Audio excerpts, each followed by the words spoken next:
महाराष्ट्र की राजनीति में जहां पर आपको बता दें कि सरगर्मियां काफ़ी गर्माता हुआ दिखाई दे रहा है। बता दें कि शिवसेना के बाद अब एनसीपी के लोगों ने भी बीजेपी का दामन थाम लिया। वहीं पर इन बातों को मद्देनजर रखते हुए कांग्रेस पार्टी ने भी अपनी कमर कस ली है और अपने विधायकों के साथ में एक विशेष बैठक कर जो है महाराष्ट्र की रणनीति में जुट चुकी है। वहीं आपको बता दें कि कांग्रेस पार्टी की महाराष्ट्र प्रदेश की महासचिव और एआईसीसी की सदस्य रानी अग्रवाल के निवास स्थान पर एक पत्रकार परिषद का आयोजन किया गया और कांग्रेस पार्टी को किस तरह से मजबूत किया जाए और साथ ही साथ महाराष्ट्र की राजनीति को लेकर उन्होंने अपना निशाना साधा। क्या कहा हम आपको जरूर सुनाएंगे, लेकिन आपको बता दें कि रानी अग्रवाल ने पत्रकार परिषद में विशेष तौर पर एक मांग की है कि कांग्रेस पार्टी के महाराष्ट्र प्रदेश के अध्यक्ष नाना पटोले को विरोधी पक्ष नेता बनाया जाए। तो यही इस पत्रकार परिषद में रानी अग्रवाल के कई सहयोगी यानी कि कांग्रेस पार्टी के कई पदाधिकारी भी मौजूद थे। रानी अग्रवाल ने महाराष्ट्र की राजनीति को लेकर निशाना साधा और क्या कहा, आइए सुनते हैं। जानकारी देंगे आज की पत्रकार परिषद के विषय को लेकर। आज की जो पत्रकार परिषद ली गई है वो महाराष्ट्र में काफ़ी बड़े पैमाने पे राष्ट्रवादी में जो फेरबदल हुए हैं, तो उसके कारण आज ये पत्रकार परिषद ली गई है कि हमारे कांग्रेस पार्टी महाराष्ट्र प्रदेश कांग्रेस कमेटी की भूमिका आने वाले समय में सबसे बड़ी भूमिका रहेगी और सबसे सीनियर पार्टी कहलाई जाएगी। ये पहले से ही निश्चित था और ये सभी को मालूम था कि अजीत दादा पवार बीजेपी में जाने वाले हैं, इसमें कोई दो राय नहीं है। लेकिन कुछ वक्त का वो इंतज़ार देख रहे थे। माननीय शरद पवार जी को भी पता था कि ये जाने वाले हैं, इसलिए सुप्रिया सुले जी को उन्होंने देश का कार्याध्यक्ष बनाया। लेकिन बहुत ही अफसोस के साथ ये कहना पड़ेगा कि प्रफुल्ल पटेल जी जैसे छगन भुजबल जैसे लोग जो उनके राइट लेफ्ट हैंड कहे जाते थे वो भी उनका साथ छोड़कर इस उम्र में चले गए। ये बहुत ही दुखदाई बात है। अब हमारे महाराष्ट्र के प्रभारी इंचार्ज एच.के. पाटिल जी कल मॉर्निंग की फ़्लाइट से आ रहे हैं। विधान भवन में उन्होंने एक मीटिंग ली है कांग्रेस के जितने भी एमएलएज हैं उनकी, और आगे की भूमिका सभी सीनियर्स लोग मिलके उनके साथ तय करेंगे और शाम की फ़्लाइट से वो दिल्ली जाके पूरा रिपोर्ट करेंगे। आने वाले 2024 के इलेक्शन में कांग्रेस सबसे निष्ठावान और सबसे हमारे आमदार जितने भी हैं सब एकजुट बंधे हुए रहने की उन्होंने आज ताकत दिखाई है। और मैं जो देख रही हूँ, मेरा भी कांग्रेस पार्टी के अंदर हर एक पदों पर 48 साल हो गए हैं, लेकिन कांग्रेस के जो आमदार हैं चुन के आए हुए, वो निष्ठा के साथ राहुल जी गांधी और मल्लिकार्जुन खड़गे जी हमारे माननीय अध्यक्ष, हमारी माता तुल्य सोनिया जी गांधी, इनके साथ जुड़े हुए हैं। महाराष्ट्र के अध्यक्ष एक जुझारू नेता हमारे नाना पटोले जी, उनकी भूमिका बहुत अच्छी अभी है, उन्होंने बहुत मेहनत की है पार्टी को एकजुट रखने में। हमारे बाला साहब थोरात जी जो सीनियर लीडर हैं, अशोक चव्हाण जी माजी मुख्यमंत्री, सुशील कुमार शिंदे जी हैं, पृथ्वीराज चव्हाण जी हैं, ये सभी लोगों ने पार्टी को बांधे रखने में अपनी बहुत बड़ी भूमिका निभाई है और अभी एक बड़ी ताकत के रूप में महाराष्ट्र के अंदर उभरेंगे। और हमारी मांगनी यही रहेगी कि महाराष्ट्र के अंदर अभी अपोजिशन का लीडर नाना पटोले जी को बनाया जाए वो एक जुझारू नेता हैं। जो लोग गए हैं अजित पवार जी के साथ, जो लोग गए हैं, उनके पीछे बीजेपी की जो कूटनीति थी वो ठीक है, ईडी के भरोसे, सीबीआई के भरोसे जो बीजेपी काम कर रही है, पूरे देश में कर रही है, महाराष्ट्र में ही नहीं पूरे देश में कर रही है, कि इन्होंने देश में कोई ऐसे काम नहीं करे। 9 साल के इनकी सरकार हो गई है सेंट्रल में, लेकिन कोई ऐसा काम नहीं किया जिसकी बदौलत जनता के बीच में जाके ये वोट मांग सके। अब इनके पास एक ही काम बचा है कि चुने हुए जो एमएलएज हैं, एमपीज़ हैं, उनको कैसे तोड़ा जाए।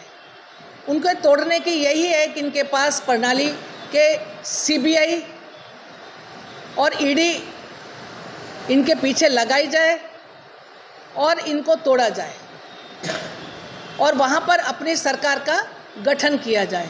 पहले भी उन्होंने पिछले टर्म भी कर्नाटक की गवर्नमेंट ऐसे ही गिराई थी कांग्रेस की, गोवा में भी ऐसे ही गिराई थी और मध्य प्रदेश में भी उन्होंने ऐसा ही किया था।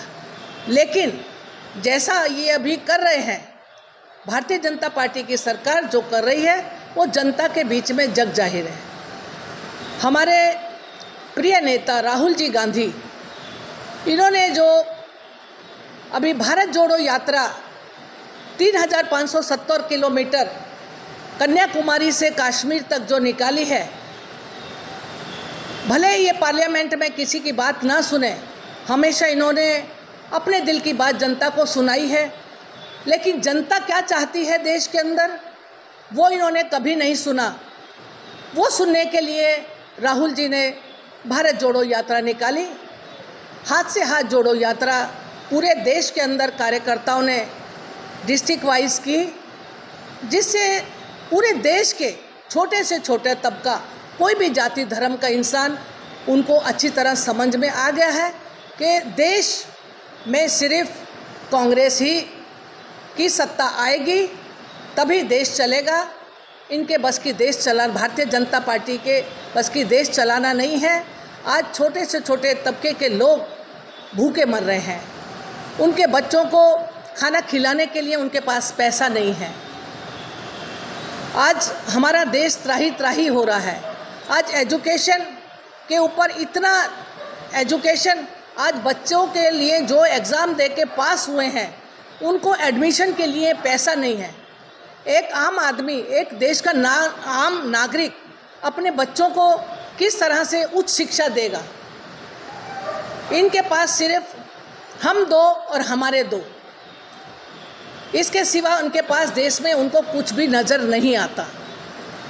अब राहुल जी ने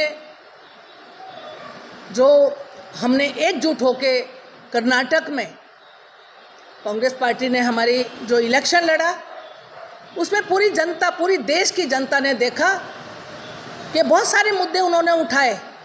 हनुमान जी का मुद्दा उठाया, लेकिन हनुमान जी तो हमारे भी हैं, हमारे घर में भी मंदिरों में हनुमान जी हैं, हम पूजा करते हैं।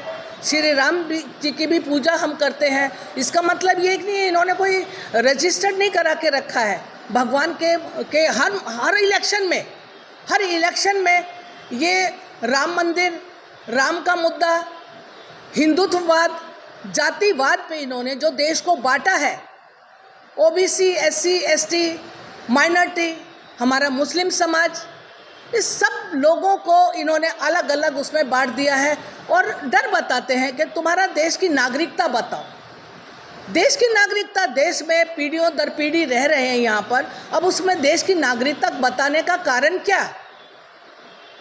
हिंदुत्व, पूरे राष्ट्र को हिंदू राष्ट्र बनाने का इनके जो भी साधु संत हैं, जो भारतीय जनता पार्टी का प्रचार कर रहे हैं, उनके दिलों में उनकी आवाज़ जो आती है प्रवचन के बाद, प्रवचन का मतलब क्या होता है कि हमारे जो जनता है, हम उनके बीच में जाकर अच्छी बातें सिखाएं, भगवान की भक्ति सिखाएं, माँ बाप का आदर सम्मान सिखाएं, ये चीज़ें सिखाएं, अच्छे संस्कार दें उनको, ये बातें सिखाएं, ना कि वो भारतीय जनता पार्टी का प्रचार करें। वो सरासर हर प्रवचन देने के बाद भारतीय जनता पार्टी का प्रचार कर रहे हैं। ये सरासर गलत है।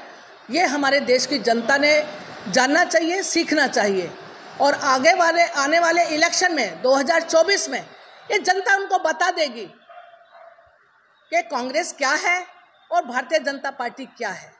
जिस तरह से मैडम देखा जाए महाराष्ट्र में जो सियासी सरगर्मी छाई हुई है कि राष्ट्रवादी के कई जो एमएलए हम कह सकते हैं कि स्वतः जो राष्ट्रवादी का जब जोर डाला गया था, जिसमें अजित पवार जी थे, वो स्वतः अपनी पार्टी को छोड़कर जो है देखा जाए कि शिवसेना को पहले तोड़ा गया, फिर उसके बाद अभी राष्ट्रवादी को बड़ी टूट देखने को मिल रही है।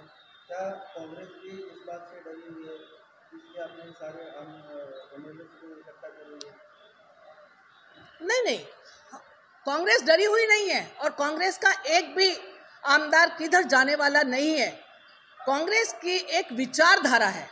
कांग्रेस एक पार्टी ही नहीं है, कांग्रेस एक विचारधारा है देश के अंदर, विचारधारा है। इसके लिए हम आगे की नीतियां क्या बनानी है, आगे के आने वाले इलेक्शन में क्या करना है, इसके लिए मीटिंग ले रहे हैं। उनको बचाने के लिए नहीं, वो तो कांग्रेस के साथ है। विरोधी पक्ष नेता के लिए आप मांग कर रहे हैं कि कांग्रेस को मिलना चाहिए विरोधी पक्ष नेता? हाँ, वो हमारा हक है। लेकिन राष्ट्रवादी के विरोधी पक्ष नेता नहीं, ये कांग्रेस के अभी इस टाइम हम डिसीजन कुछ नहीं लेंगे, लेकिन हमारे जो सीनियर लीडर्स हैं कल जो डिसीजन लेंगे उस पर आगे की योजना बनाई जाएगी। इस पर अभी से हम कुछ भी बात नहीं करेंगे। राजकीय नौटंकी को किस तरह से देख रहे हैं? दूसरी बात यह है कि क्या कांग्रेस भी इस पूरे मामले को देखते हुए, क्योंकि पहले शिवसेना अब राष्ट्रवादी के आमदार फूट रहे हैं, क्या कांग्रेस भी इसी तरह से परेशान है, इसलिए अपने सारे एमएलए को इकट्ठा कर मीटिंग ले रही है? देखिए, जो आज महाराष्ट्र में हो रहा है, ऐसी कभी किसी ने कल्पना नहीं की होगी, क्योंकि महाराष्ट्र की राजनीति बहुत साफ़ सुथरी राजनीति थी, आइडियोलॉजी की राजनीति थी। जो जिसके साथ रहता था वो रहता था। लेकिन बड़े अफसोस के साथ कहना पड़ रहा है कि 3 साल में 3 बार शपथ ग्रहण हो रहा है और एक ही आदमी 3 बार उप मुख्यमंत्री की शपथ ले रहा है। अजीत दादा पवार की जो सत्ता की उनकी जो चाहत है, जो भूख है ना, वो इस महाराष्ट्र को बर्बाद कर रही है। आपने देखा होगा कि पहले वो देवेंद्र फडणवीस जी के साथ जाके सुबह सुबह शपथ लेते हैं, बाद में वापस आते हैं, फिर शिंदे जी के साथ शामिल होते हैं, उप मुख्यमंत्री बनते हैं, और 1 साल भी बगैर सत्ता के नहीं रह सकते। वापस से वो जाके शिंदे सरकार में शामिल हो गए, उप मुख्यमंत्री बन रहे।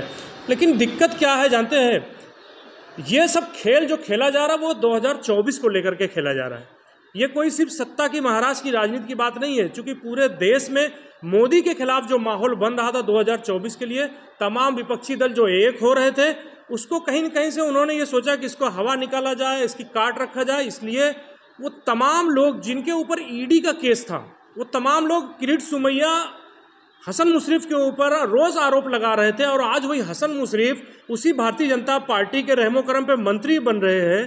तो ये सारा खेल 2024 के लेके खेला गया है कि जो एक पूरा विपक्ष तैयार हो रहा था राहुल जी के नेतृत्व में, कांग्रेस के नेतृत्व में, तो उसको रोकने के लिए ये साजिश रची गई है, एक षड्यंत्र किया गया है और ये पत्ते बिछाए गए हैं। लेकिन उनको शायद पता नहीं है कि इस देश में लोकतंत्र है और यहाँ जनता जो है पत्ते बिछाती है। जिस तरह से कर्नाटक में उनका खेल खराब हुआ है, जिस तरीके से कर्नाटक में जनता ने कांग्रेस को चुना है, यही 2024 में होने वाला है। ये सत्ता का खेल ईडी के जरिए जो हो रहा है वो ज़्यादा लंबा चलने वाला नहीं है। दूसरी बात आपने कहा कांग्रेस के एमएलए की, कांग्रेस के एमएलए के बारे में ये बात कही जाती है हमेशा, लेकिन डे 1 से कांग्रेस के तमाम एमएलए एकजुट हैं, एक साथ खड़े हैं, और कांग्रेस में कोई टूट फूट या किसी तरह की कोई न शंका है न आशंका है। आगे की रणनीति तय करने के लिए बैठक हो रही है, और जो हालात है, जिस तरह से सुप्रीम कोर्ट ने कहा है कि जो शिंदे के साथ गए एमएलए ठाकरे साहब ने, जो उद्धव ठाकरे जी ने जो केस किया हुआ है, उनको डिस्क्वालीफाई होना चाहिए 16 लोगों को। वो डिस्क्वालीफाई होते हैं तो ये सरकार अपने आप गिरने वाली थी। इसलिए ये तमाम षड्यंत्र ये भी किया गया है, और उम्मीद ये है कि शिंदे सरकार भी हफ्ते में शिंदे साहब मुख्यमंत्री पद से उनको जाना पड़ेगा, और हो सकता है भाजपा किसी और को मुख्यमंत्री बनाए। ये सब खेल बहुत गंदा महाराष्ट्र में चल रहा है। महाराष्ट्र की जनता इसको बहुत अच्छे से देख रही है। जो माहौल इस प्रदेश में था, आज की डेट में अगर महाविकास अघाड़ी मिल के चुनाव लड़ती तो 288 में से 200 से ज़्यादा सीट जीत करके आने वाली थी। भाजपा को यही दिक्कत थी, इसीलिए उन्होंने ईडी और सीबीआई इनकम टैक्स लगा के ये सत्ता का नया खेल शुरू किया है, यही है और कुछ नहीं। विरोधी पक्ष नेता को लेकर भी आपके नहीं, विरोधी पक्ष नेता कैसा होता है कि जो सबसे बड़ा दल विपक्ष में होता है उसे मिलता है। अब चूंकि अजीत पवार साहब बोल रहे हैं मेरे साथ इतने एमएलए हैं, पवार साहब बोल रहे हैं मेरे पास इतने एमएलए हैं, वो हाउस में तय होता है और स्पीकर के सामने तय होता है। स्पीकर ही अपॉइंट करता है। अगर हमारे 44 एमएलएज हैं, अगर राष्ट्रवादी ज़्यादा रहेंगे तो बेशक हम विरोधी पक्ष नेता कांग्रेस का बनेगा। अगर पवार साहब खींच के लेके आ जाते हैं 45 तो फिर सीधी सी बात है फिर उनका रहेगा। ये तो नंबर का खेल है विरोधी पक्ष नेता का। वो हाउस में जब जिस दिन सदन चलेगा उसी दिन फाइनल होगा और ये स्पीकर के हाथ में होता है। हालांकि स्पीकर पे ही उंगली उठी है कि स्पीकर ने जो अभी तक किया है सुप्रीम कोर्ट के आदेश से वो स्पीकर ही इलीगल है और जो भी व्हिप जारी हुई थी वो भी इलीगल है। तो सुप्रीम कोर्ट के हिसाब से अगर देखा जाए तो ये सरकार ही पूरी तरह से इलीगल है।